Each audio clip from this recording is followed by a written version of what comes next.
What's up, YouTube? It's your friendly neighborhood gamer, your host, Coach Key. And welcome to Legends of Dice Cafe, where we learn about tabletop RPGs from old school to modern. And from time to time, have fun playing some games. Back with my weekly video, like I do every Friday at 8 p.m. Eastern Standard Time. And today we're going to continue forward with the solo series. Dragonbane, the box set, comes with a solo adventure. We're going to create a character, and we're going to take that character through the solo adventure inside of the box set, which is pretty cool. I think all box sets, I think all box sets should come with a solo adventure to help teach the game master as well as the player how to play the game. I think it's pretty cool. So again, without further ado, let's go ahead and jump into creating our character and starting on our adventure.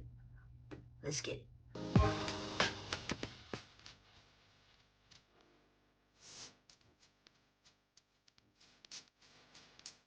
I haven't played solo and I haven't played in a group either.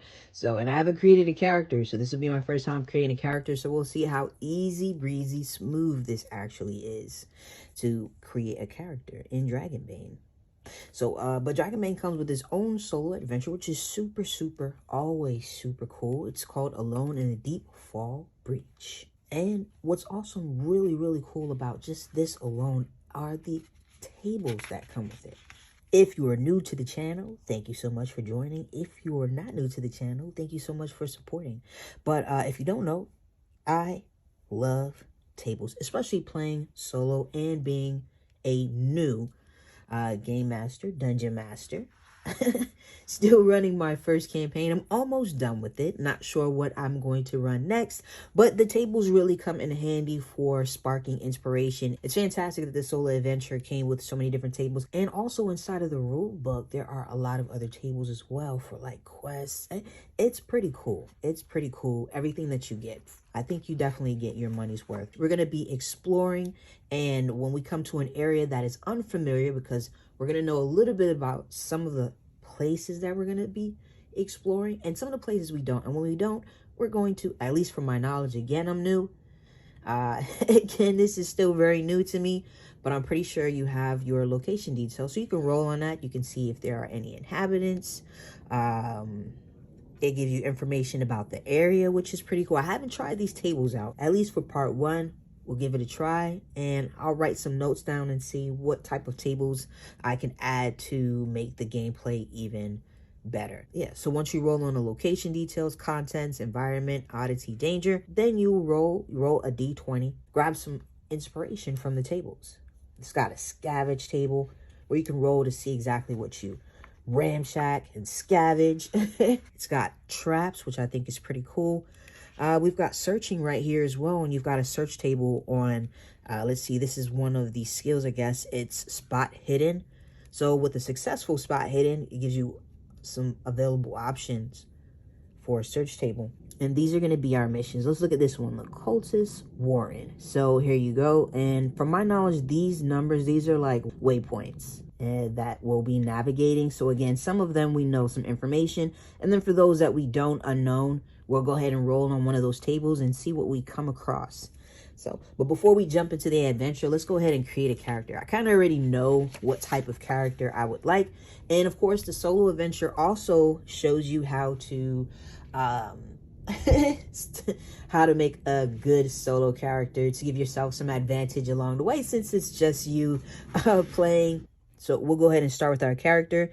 And you start with these really cool abilities, but in solo play, you start with an additional one, again, to give you an advantage in your game.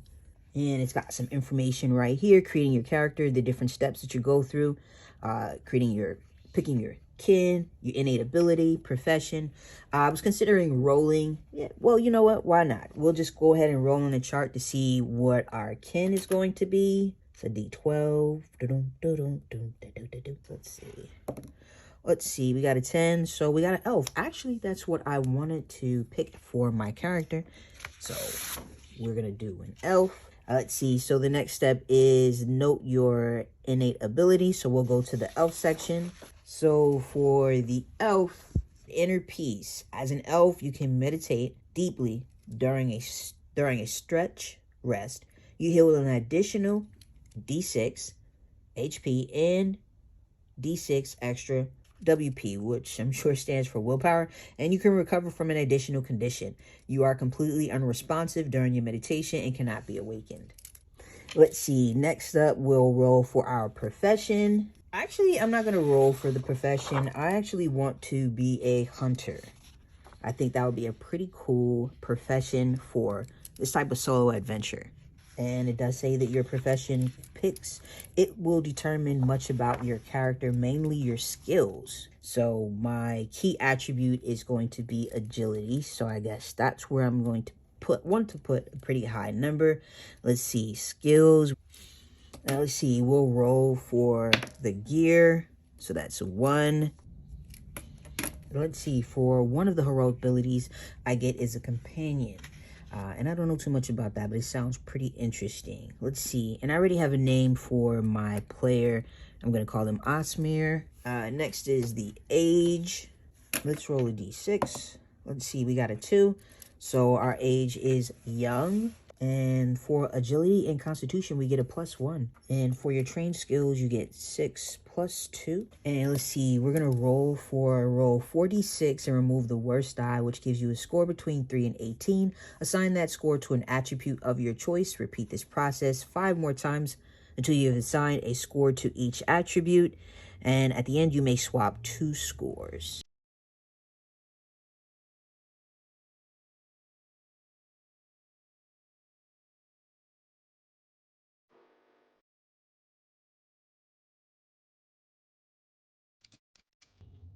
I'll swap out my charisma for my strength. So let's see, your hit points are equal to your constitution, and your will points are equal to your will. And now I'm going to write out the numbers for the skills real quick. All right, so I've put that in. I do have to do my weapon skills in our inventory. So I'll find that in 1 sec. Let's see, we've got all that. Boom, boom. I only get 2 silver pieces, so I'll probably have to steal from someone else. Oh, and damage bonus. And I'm going to go ahead and hurry up and finish because there's not much more that I have to do except my, well, I'm going to use the extra hero ability that's going to be in there. And we'll jot the rest down. And I'll be right back. All right, and we are done with our character, and it was pretty easy and simple to create. So let's see, and for one of the heroic abilities we have is requirement hunting and fishing at 12, which, yep. And it says you can activate, and what I chose was, well, what came with it was companion, and you can activate this ability to turn an animal, not a monster, into your companion. This takes a stretch of time, and you can only have 1 animal companion at a time. So, yeah. And it can scout for you at no additional willpower cost. For 3 additional willpower, you can command the animal to attack an enemy. Free action for you. I like that. Let's see, page 36. Woo! Alright, so now we finally got our character out of the way, and let's go ahead and jump into the story. It does have an area right here where it is surviving solo play, where it helps you to resolve certain failures, and suffering damage, and healing as well. And this is where it starts right here, the chapel and the wolf. And let's see. And I think I'm going to use this one as my character, Osmir. And I love these little standees that came with it. Oh, and the custom Dragonbane dice. So you've got the dragon for a critical success, and then you've got a demon for a critical failure. So let's see, the chapel and the wolf. The nameless chapel stands at the edge of a deep fall breach, and mortared stones of structure have stood fast against time, wind, and calamity. But its stained glass windows lie scattered in shards, and the heavy oaken doors hang loose, creaking on ancient hinges. You are caught amid a torrential rain, so you slip inside, eager to catch both the downpour and the baleful red glow emanating from the depths of the breach. Inside the chapel casts a shadow of itself, rotting pews, piles of refused, tattered tapestries depicting battles long forgotten. Candles lend their meager glow in flickering clusters, while fragrant smoke curls from incense burners. Maze-like etches litter a large desk occupying the wall. Maddening, aren't they? The gruff, weathered voice precedes a hunched form dislodging itself from the shadows. Silver streaks the coat-black fur of a wolfkin. He leans on a wicked-looking two-handed mace, toppled with clenched steel fists. Numerous scars mark the wolfkins with stone spheres replacing his left eye.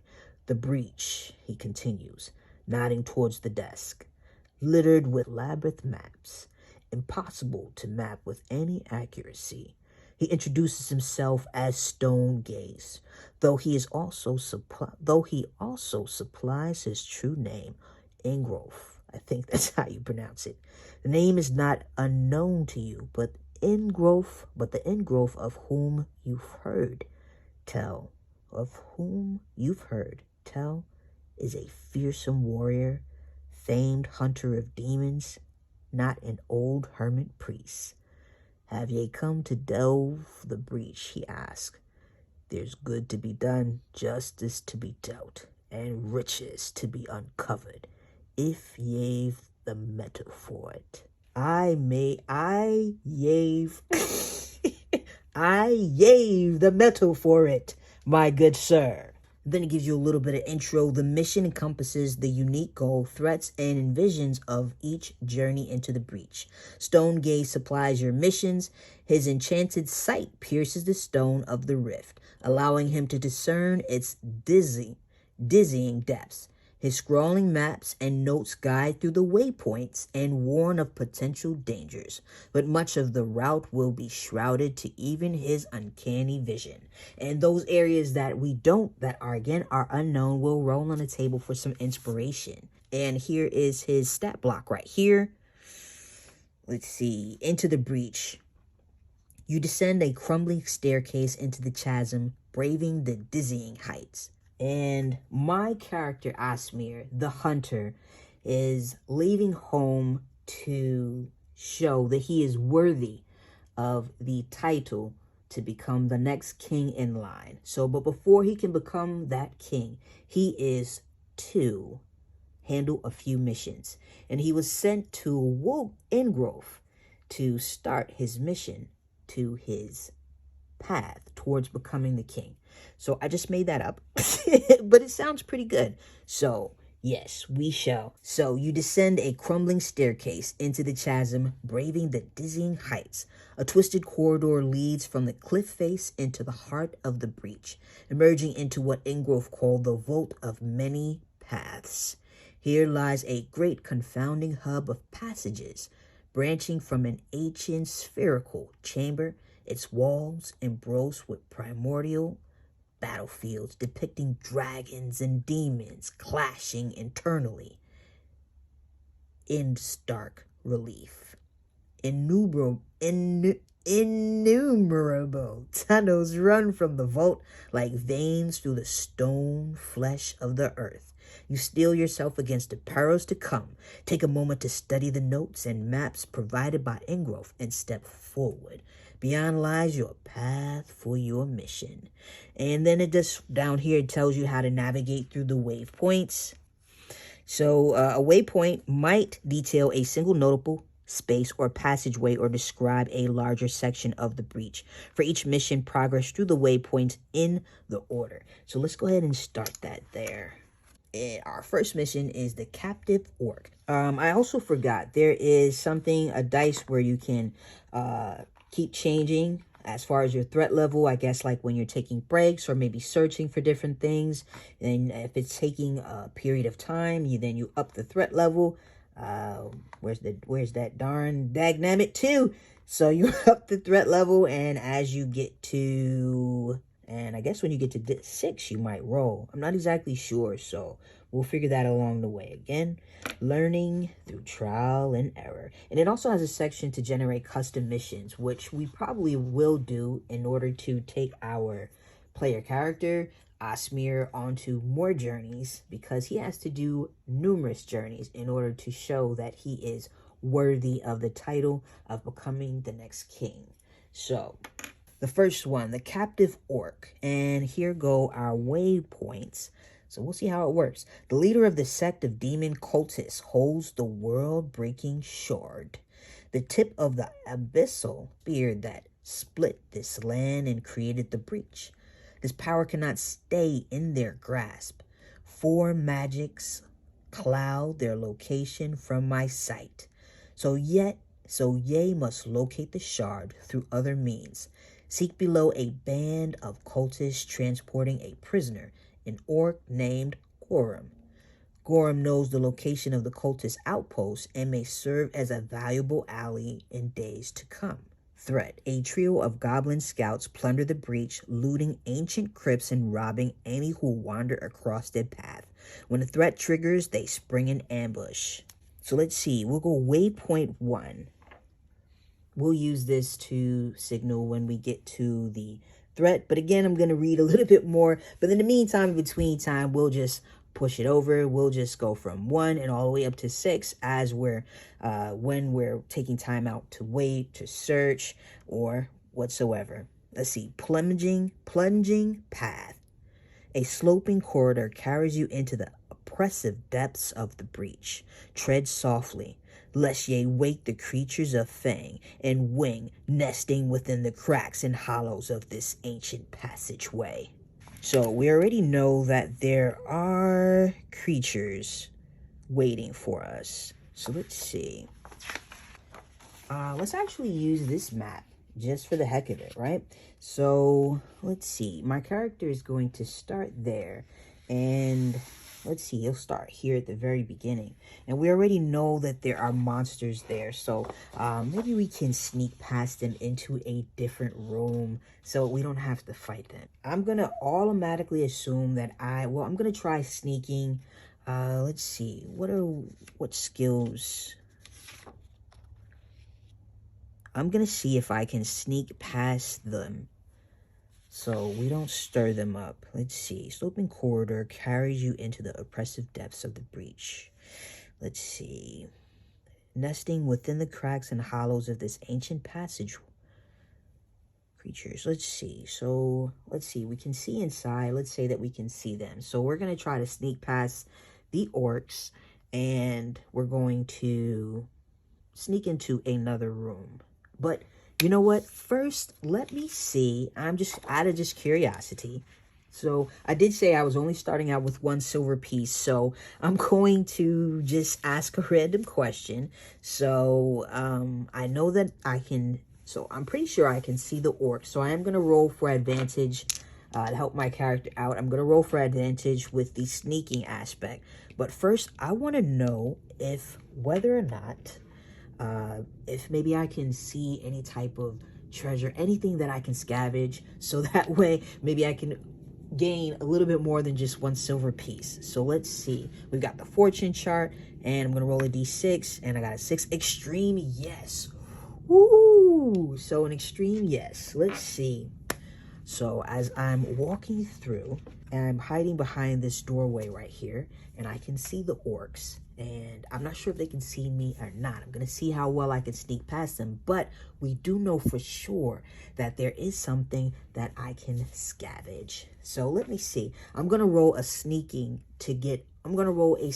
skill to see if I can get over to the area and sneak past the orcs and get over to the area where I can scavenge.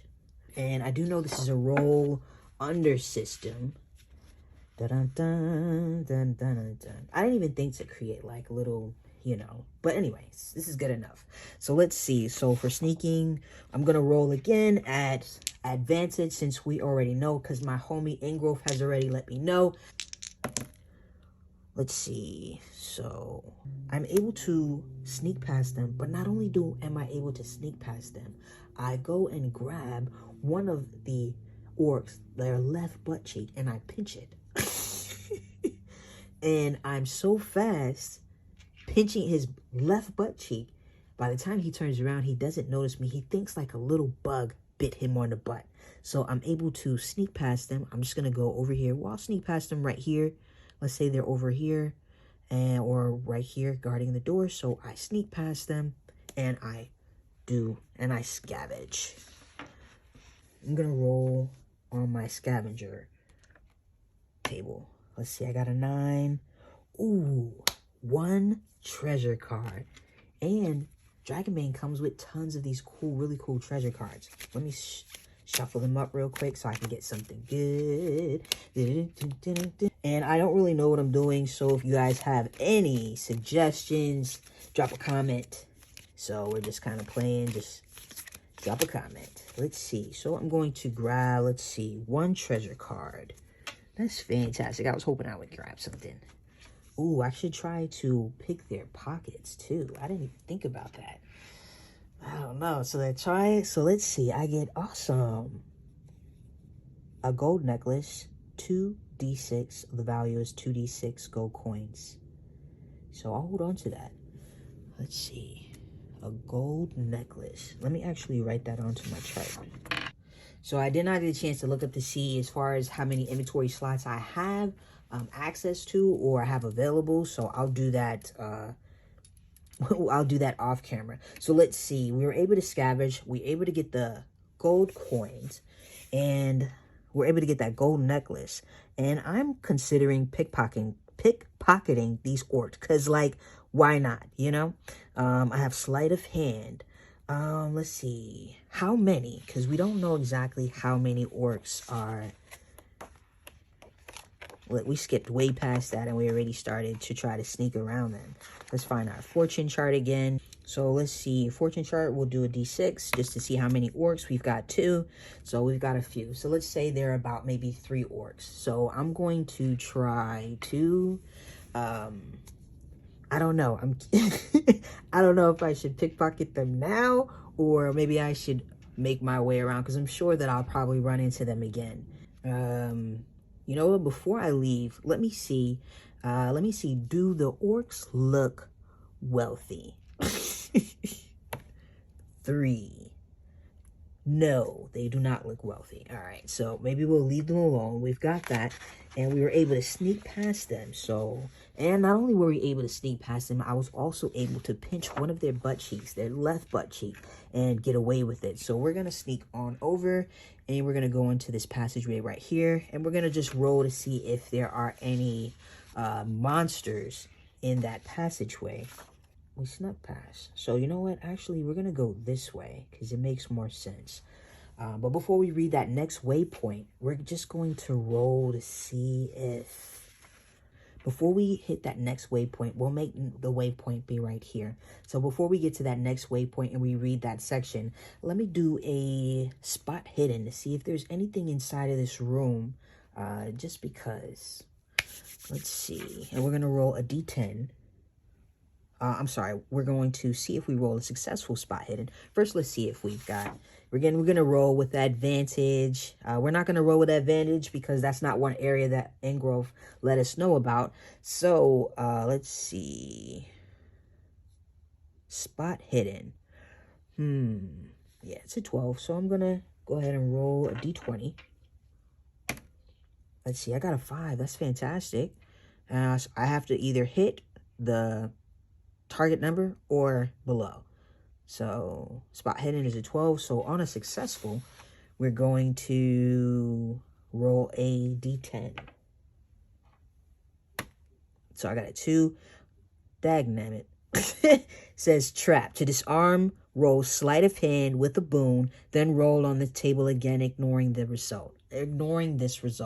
Okay, so we can do that. Let's see. So to disarm, we roll sleight of hand. We're good on sleight of hand, but not only do we get to we're good with sleight in that skill sleight of hand, but we can also roll with an advantage with a second d20 by rolling with a boon. So let's see. Let's see. 13 and a 14. Let's... Sleight of hand. Oh, awesome. Fantastic. So I got successful, and I can ignore that one that we already did. I'll roll a D10, and we got an 8 and a hidden treasure. Oh, fantastic. So we're going to pick from the deck again. Awesome. I'm glad I took the chance out, because you never really know. You know, you can find some gold, or you can find something like an orc that's ready to stab you in the throat. You never really know, but, you know, you got to take chances. So let's see. Let's see, what do we have? Oh, fantastic. A silver necklace, and the value is 2d6 times 5 silver coins. We'll put that one to the side as well. That's fantastic. And we'll put a silver necklace on in my inventory. I could actually wear it around my neck though, right? Because why not, right? But I don't want it to make any noises. But so we'll just put it right here. But again, I have to go back in to see as far as my inventory slots go. So I have a silver necklace.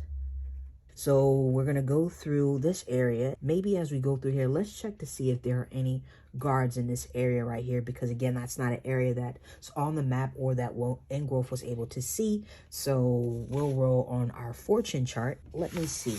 I'm going to roll on a fortune chart just to make sure that this area right here isn't being guarded. So is this area over here being guarded?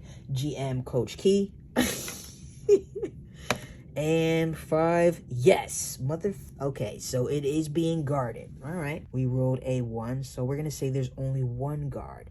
And I'm probably gonna try to sneak and kind of like run up to him and use my dagger in my right hand. And actually, you know what? I'm gonna pause it right there.